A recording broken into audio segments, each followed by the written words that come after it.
नमस्कार दोस्तों, मैं हूं ममता तिवारी और आप सभी का स्वागत करती हूं मेरे चैनल ममताज वे में। कैसे हैं आप सब, तो ये बताने के लिए कमेंट बॉक्स में श्री हरि विष्णु जरूर लिखें। तो चलिए दोस्तों, आज हम इस वीडियो में जानेंगे कि निर्जला एकादशी, भीमसेनी एकादशी, पांडव एकादशी के दिन कौन कौन से कार्य हमें करने चाहिए और कौन कौन से कार्य हमें उस दिन बिल्कुल नहीं करनी चाहिए। भूल कर भी एक चीज मैं आपको बताऊंगी, कभी किसी भगवान को न चढ़ाएं। दूसरी चीज क्या है कि तुलसी माता की पूजा उस दिन करें या ना करें, आप लोगों का सवाल भी है। तो इसी प्रकार के बहुत सारी महत्वपूर्ण बातें आज हम इस वीडियो में जानेंगे। ऐसे एक वीडियो में डाल चुकी हूँ, फिर भी इस वीडियो में बहुत सारी महत्वपूर्ण बातें आज हम आप लोग के साथ शेयर करेंगे। तो आप लोग बने रहिए मेरे साथ मेरे चैनल पर। अगर आपको मेरा वीडियो पसंद आता है तो प्लीज आप मेरे चैनल को सब्सक्राइब कर दीजिएगा, बेल आइकन को प्रेस कर दीजिएगा, जिससे कि मेरे वीडियो के नए नोटिफिकेशन आप लोगों के पास सबसे पहले पहुंचे। तो चलिए शुरू करते हैं और जान लेते हैं सभी महत्वपूर्ण बातें एकादशी व्रत से जुड़ी हुई। तो आपको बता दूं कि देखिए, साल में अगर आप 24 एकादशी नहीं करते हैं तो केवल आप निर्जला एकादशी का व्रत कर लेते हैं तो आपको सभी एकादशियों का फल मिल जाता है, संपूर्ण फल मिल जाता है। क्योंकि इस एकादशी को बहुत अधिक कठिन माना गया और सर्वश्रेष्ठ स्थान इसको दिया गया है।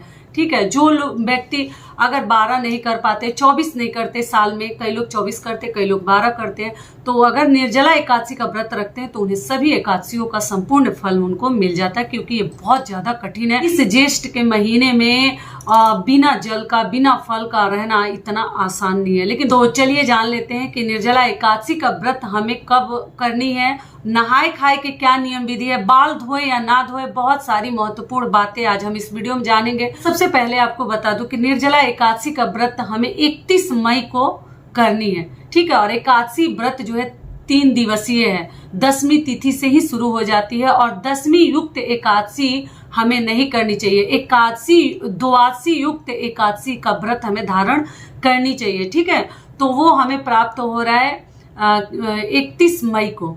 समझ में आ गया? तो 31 मई को दिन बुधवार को आप लोग को व्रत रखनी है और मंगलवार को आप लोगों को बाल धोनी है और बाल धोकर मतलब नहाए खाए करनी है।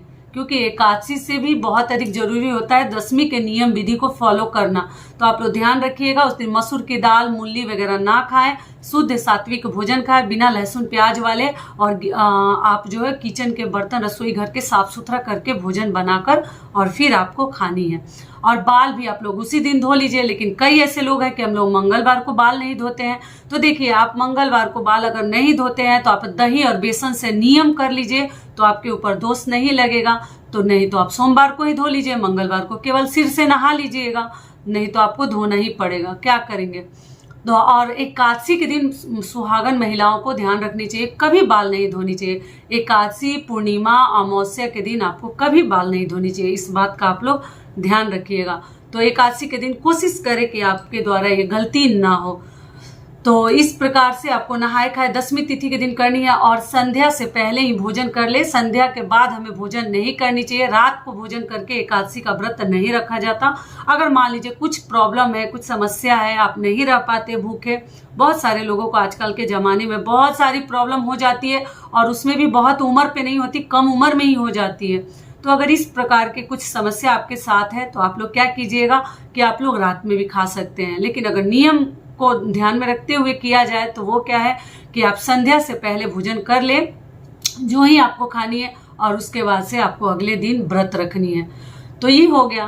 तो एकादशी के दिन आप व्रत रखिएगा 31 मई को, और व्रत रख के आपको पूरे दिन देख लीजिए आप फलाहार पे रखना चाहते हैं या निर्जला रखते हैं। संकल्प आपको लेनी है उस प्रकार से भगवान के सामने, और कौन सी मन्नत के लिए, मनोकामना के लिए आप करते हैं। क्योंकि एकादशी का व्रत तो आप किसी मनोकामना के लिए भी नहीं करते, तो जो है ना अपने लिए किया जाता है। और कोई आप व्रत करें या ना करें, अगर साल में आप 12 या 24 एकादशी का व्रत करते हैं तो आप बहुत अधिक महान काम कर रहे हैं अपने जीवन के लिए। और एकादशी का जो व्रत है ना वो दान भी किया जाता है। अगर आपके अकाउंट में, आपके खाते में अगर बहुत सारे एकादशी का व्रत हो गया है, बहुत सारे लोग बचपन से ही करते हैं, मतलब कुंवारे से भी, लड़कियां कुंवारे से करते हैं, लड़के भी करते हैं, पुरुष भी। तो अगर बहुत अधिक हो गया है तो आप किसी की मृत्यु हो जाती है तो उनके नाम पर एकादशी आप दान भी कर सकते हैं। पंडित जी से कहकर आप संकल्प करवा के अपना एकादशी उनके लिए दान कर सकते हैं, और भी बहुत बड़ा पुण्य का काम आपके द्वारा हो जाएगा। तो आप लोग देख लीजिएगा, अगर आपके खाते में बहुत अधिक दिनों से आप एकादशी का व्रत करें तो आप 5 एकादशी, 11 एकादशी, 21 एकादशी उस व्यक्ति के लिए दान कर सकते हैं, जो अपने दादाजी, अपने नाना जी, अपने माँ पापा, मतलब जो भी हो। तो एक आइडिया आपको मतलब समझा दी हूँ। क्लियर हो गया? तो इस प्रकार से आपको संकल्प लेकर और एकादशी का व्रत करनी है, भगवान विष्णु भगवान की पूजा करनी है, अभिषेक करनी है पंचामृत से, दूध से दही मिलाकर। पंचामृत कैसे बनता है आपको मालूम ही है, 5 चीजों को मिलाकर, गुड़ हो या शक्कर हो, गंगा जल हो, दही, दूध, मधु, ये सभी चीजें डालकर हम पंचामृत में बनाते हैं। ठीक है, तो आप लोग बनाकर उसी से भगवान को भोग भी लगा सकते हैं। तुलसी पत्र पक्का डालिएगा, 2 दिन पहले ही तोड़ कर रख लीजिएगा, क्योंकि मंगलवार पड़ जा रहा है, 10वीं के दिन तो आप नहीं तोड़ सकते। और उसमें डालकर आपको भोग लगानी है। खीर का भोग मत लगाइएगा, एकादशी के दिन मैं बता चुकी हूँ। और सुहागिन महिलाएं सुहाग की चीजें भी एकादशी के दिन दान कर सकते हैं। अपने लिए सुहाग की चीजें दान कीजिए, पति के लिए पति से संबंधित कोई भी चीजें, जैसे आप व्रत भी करिए, मान लीजिए आपके पति नहीं कर रहे हैं तो भी आप दान करती हैं, पूजा पाठ करती है, तो आधा लाभ उनको भी मिलेगा। ठीक है, तो आप क्या कीजिएगा कि पुरुष से संबंधित धोती हो, कुर्ता हो, जो भी हो, एक गमछा हो, आप दान कर दीजिएगा। अपने लिए सुहाग की चीजें आपको मालूम ही है कौन कौन सी चीजें, बिंदी सिंदूर का भी दान कर सकती है, कुछ नहीं है तो, और साड़ी कपड़ा भी चाहे तो कर सकती है, टोटल आपकी मर्जी है। व्रत के दिन करनी है।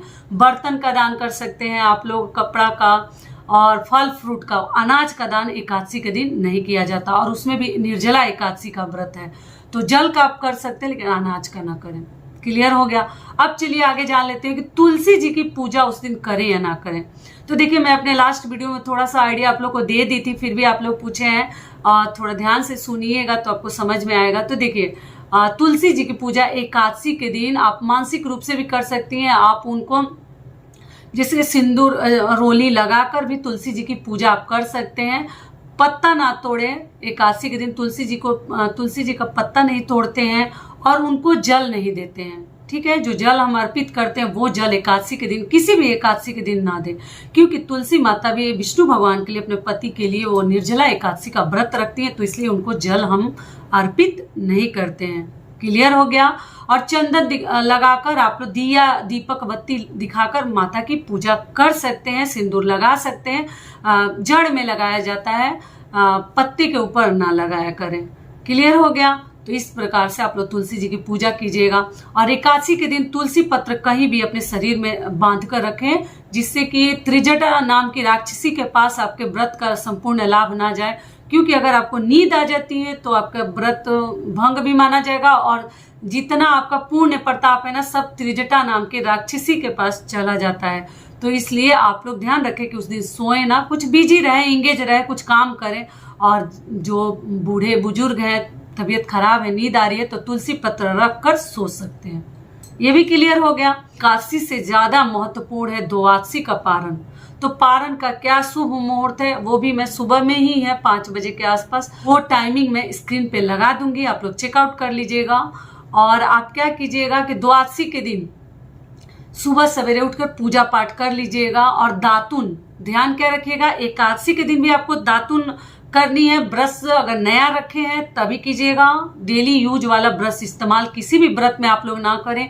नया आप लोग जैसे एक ब्रश, एक टोंग क्लीनर रख सकते हैं, और आप जो है उसी से कर लीजिएगा। सुबह उठते ही ब्रश मुंह में ना डालें। द्वादशी के दिन भी आप दातुन रखिए तो दातुन कर ले, और या आप न्यू ब्रश रखें तो वो कर लें। ये हो गया। उसको स्नान ध्यान करके आप भगवान की पहले पूजा कर लीजिए। और एकादशी के दिन भी अगर पूजा करते हैं तो पीला चीजों का प्रयोग करें। मैं बता चुकी हूँ, इसलिए नहीं बता रही इस वीडियो में। एकादशी के दिन आपको उठकर सुबह सवेरे पूजा करके सूर्यदेव को जल दे सकती हैं। और देने के बाद आपको क्या करनी है कि भोजन, अगर भोजन आपके घर सुबह बन जाता है, शुभ मुहूर्त में बन जाता है, तब तो आप भोजन का भोग लगाइए। और अगर राशन पहले निकाल कर फिर आपको भोजन करनी है। अगर नहीं बन पाता है तो आप क्या कीजिएगा, तुलसी पत्र और गंगा जल सबसे पहले मुख में डाल लीजिएगा। नियम है कि शुभ मुहूर्त में हमें पारण करनी है, उसका नियम हो जाएगा। ठीक है, तो आप क्या कीजिएगा कि तुलसी पत्र और गंगा जल मुख में सबसे पहले डाल लीजिएगा। आपका पारण का सभी नियम विधि कंप्लीट हो जाएगा। तो उसके बाद आप जो है जो खाना चाहते, क्योंकि एक बार ही हमें भोजन करनी है। और भोजन में भी हमें अरहर की दाल आप खाइएगा, और रोटी चावल नहीं खाया जाता। शिव जी की अगर पूजा करते हैं एकादशी के दिन किसी मंदिर में या घर में, अक्षत हम शिव जी को चढ़ाते हैं ना, पर एकादशी के दिन हम अक्षत नहीं चढ़ाते हैं। इस बात का आप लोग ध्यान रखिएगा। चावल हमें नहीं, मतलब चावल हम भगवान को उस दिन अर्पित नहीं करते एकादशी के दिन। अब बाकी कई लोग खाते हैं चढ़ाते हैं तो आप लोग देख लीजिएगा, लेकिन हमारे तरफ जो होता है वही मैं आपको बताऊंगी। ये भी हो गया। और उसके आगे आप जो है एक बार ही भोजन करनी है घी में बना हुआ, तो आप चाहे तो थोड़ा लेट भी खा सकते हैं, लेकिन तुलसी पत्र और गंगा जल समय से डाल लीजिएगा, शुभ मुहूर्त में डाल लीजिएगा। और उस दिन भी सोते नहीं है, अगर सोते हैं तो वही पत्ता जो है अपने आप लोग आंचल में या अपने जेब में रख कर सोइएगा जो पुरुष हैं। और शाम से आप नॉर्मल भोजन कर सकती हैं। कई ऐसी मेरी बहनें पूछी हैं कि दीदी हम द्वादशी के दिन शाम को चावल खा सकते हैं, तो जी आप खा सकते हैं। नियम है सुबह का ही एक समय भोजन करते हैं, और बीच में अगर भूख लगती है फल और जो है आप चाय पानी कर सकते हैं, लेकिन भोजन 2 बार द्वादशी के दिन नहीं किया जाता है। शाम से आप कर सकते हैं, जो आपको मर्जी हो शाम से आप लोग खा सकते हैं। ठीक है, सारी बातें निर्जला एकादशी का मैं आपको बता दी। तो आप लोग इसी प्रकार से एकादशी का व्रत कीजिए। आशा करती हूँ, उम्मीद करती हूँ कि आप लोग को इस वीडियो से बहुत अधिक लाभ मिलेगा। फिर मिलती हूँ एक नए वीडियो में, तब तक के लिए नमस्कार। स्वस्थ रहिए, सुरक्षित रहिए, और जहाँ कहीं भी रहिए खूब खुश रहिए। वीडियो पसंद आता है तो चैनल को सब्सक्राइब कर दीजिएगा और वीडियो को लाइक कर दीजिएगा। धन्यवाद।